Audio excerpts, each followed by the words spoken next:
We just released a massive update to BounceShield, so let's run through what's new and how you can use it.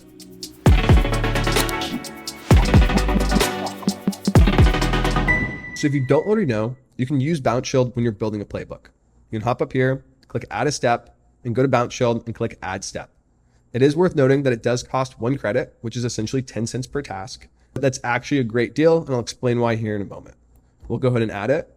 When you have that BounceShield step, you do have the option of verifying all emails or only unverified emails. So the reason BounceShield is so valuable is it can verify emails that are unverifiable, catch-all, or you might also know them as risky emails. And we're able to do this because we handle catch-all servers, and we also handle secure email gateways differently than other email verification services. This might sound really advanced, but what's really cool here is we can verify unverifiable emails. And this means you can contact more contacts. If half of the emails you prospect are unverified, you can now determine whether or not they are in fact verified using BounceShield.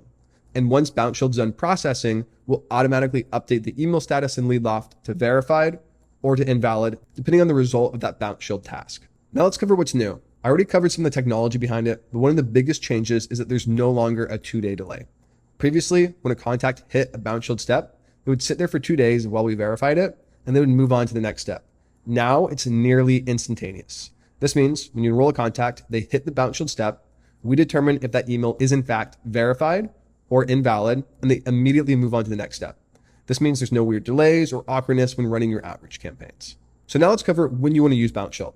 Well, there's really 2 main uses. Imagine half of the contacts you prospect are marked as unverified.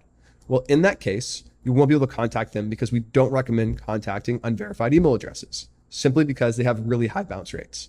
So maybe you want to contact them. You could hop in here and say, hey, let's verify all those unverified emails. This will increase the number of verified email addresses you have on hand and that you can contact, meaning you'll have more prospects you can actually reach out to without receiving bounce backs. The next really useful case is with old or stale data. 2 examples are following with leads in the new year or following with somebody 60 or 90 days later. You don't want to contact them because people change jobs, companies close, and you really want to avoid those bounces because if you don't, your emails will start going to the spam folder. In that case, I recommend verifying all emails just to make sure your data is clean and you're good to go. So let's go ahead and run through a quick test here. We'll add a task and we'll just say BounceShield demo. We'll make it a 0-day delay. We'll go ahead and click save and we can start this playbook. And let's run the test with an unverified email. So we have all these leads that we've prospected in demos. Here's one for us.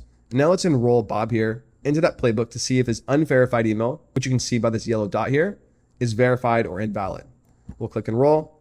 We'll go to that demo, BounceShield demo. We'll simply click enroll there, and there we go. And in the next few seconds or so, Bob's email status will either be updated to verified or to invalid. So let's give it a quick refresh here. And there we go. You can see Bob's email has been updated to invalid, which means that's a bounce that we avoided.